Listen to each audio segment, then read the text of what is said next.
Hello, this is Brandon Doyle, and today is my Week 5 assignment for Class 218 Pump Shotgun Armor. Today is December 28th, 2025. Let's get started. Alright, today we're going to talk about the Rock Island Armory All Generations 12-gauge pump-action shotgun and what materials and finishes we can find out what this is. Now, the good thing is we can actually find out fairly easy that this receiver is aluminum with a black anodizing finish. Now, because the Rock Island Armory website actually has it listed on here, not just for the regular specs, but actually go into at least more detail than I've actually was surprised. A lightweight aluminum receiver with a black anodized finish. Sadly, they don't have what kind of metal the magazine tube is, or the bolt, or the choke tubes, or any other metal part. But the cool thing is we can deduce what it is with a magnet. As you can see, it is magnetic, which means there are traces of iron in it. Iron is magnetic, and iron is in steel.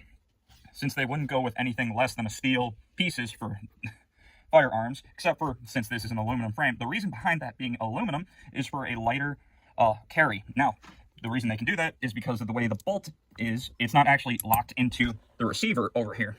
Also, check to make sure there's no ammunition. That is a shame on me for not showing sooner, but the firearm was already deconstructed and I already checked.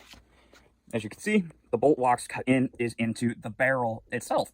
So you can actually go with an aluminum receiver instead of anything heavier.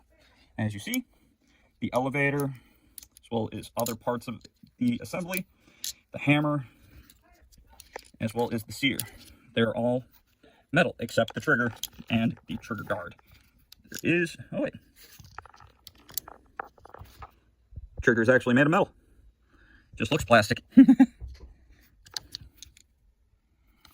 Okay, well at least it's a good trigger then.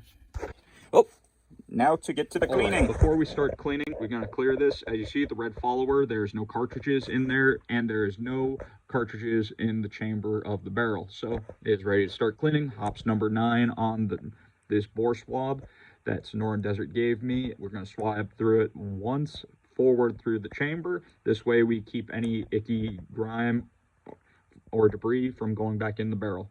These are the bore tips, 12 gauge. Next, we are going to use a brush.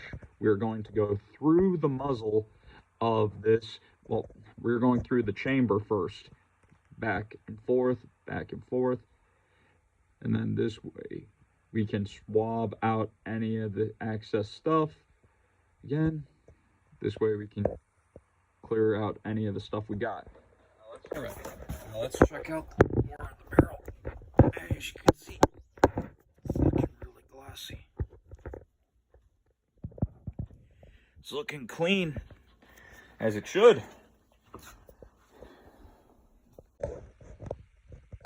All right, now it's time to wipe up the barrel.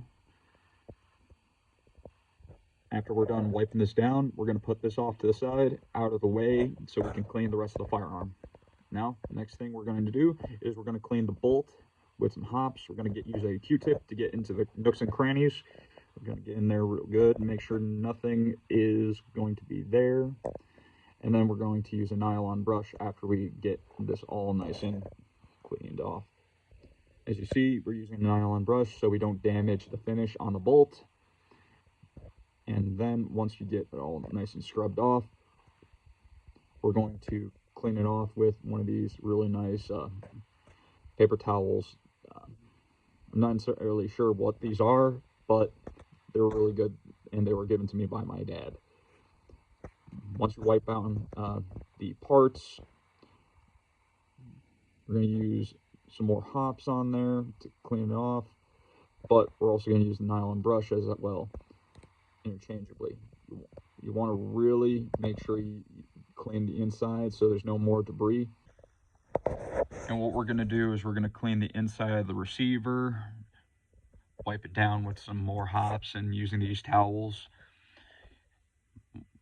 Now what we're going to do is we're going to clean the follower in the receiver, but not the full magazine tube. There's not that much dirt and debris that gets in there, but if we have to in the future, we can, but it is a slow and difficult thing to do because this part that is in underneath the magazine cap is with the old version. Instead of the screw up to turn to the left and it unlocks, you have to literally pry it out. Try not to damage it.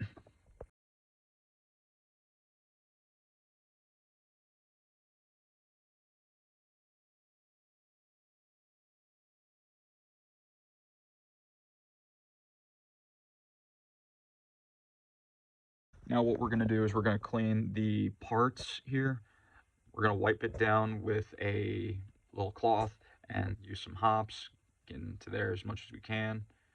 Brush it down with the brush. And what we're going to do is we're going to wipe it down again after it's cleaned off. Make sure we get everything hammer, sear, trigger, and all that. Now we're going to do a function check to make sure that this works. The sear's engagement with the hammer is working. It's not slipping off. The action bolt release assembly is also functioning as intended, as well as the elevator assembly, and it is functioning the way it should. Now time to clean off the little smaller pieces like the choke tube, as well as the pins that hold the firing control group assembly in place. Now we're going to lube up the firearm, but we got to be very conservative, because if we put too much, more dirt and debris will get in there, making it very easily concrete, and you can damage a lot of the components very easily, and it will wear down more. So we're going to put it into a paper towel and wipe it down and be very, very conservative of the amount of oil we use. As for the methodology on the way I would clean this firearm, it is because of Sonoran Desert Institute that I am doing it this way. And there are some things I probably would have done differently if I didn't know, and it would have been mistakes, like how the barrel has a bore swab being pushed through it. I wouldn't pull it. I would have probably pulled it back without even thinking. Thanks to them, this being my first time cleaning it, I actually feel like I'm doing this properly, but I will make mistakes in the future, as will all of us that have done new things. It is on to us to learn as much as we can before even touching this, and thanks to Sonoran Desert Institute for teaching me.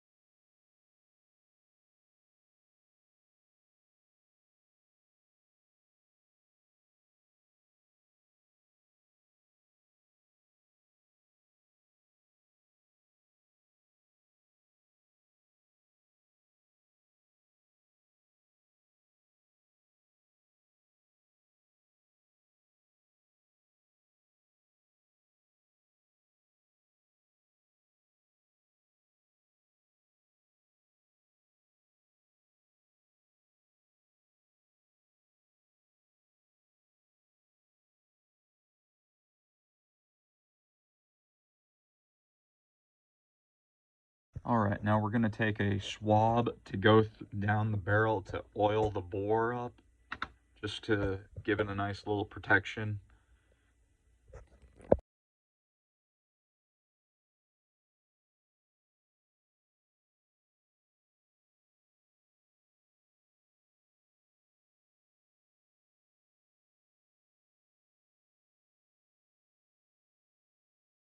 Alright, now let's check the bore of the barrel after it, now that's been lubricated. Alright, it's looking good. Alright. Now that's it for today's video. Thank you for watching, and God bless.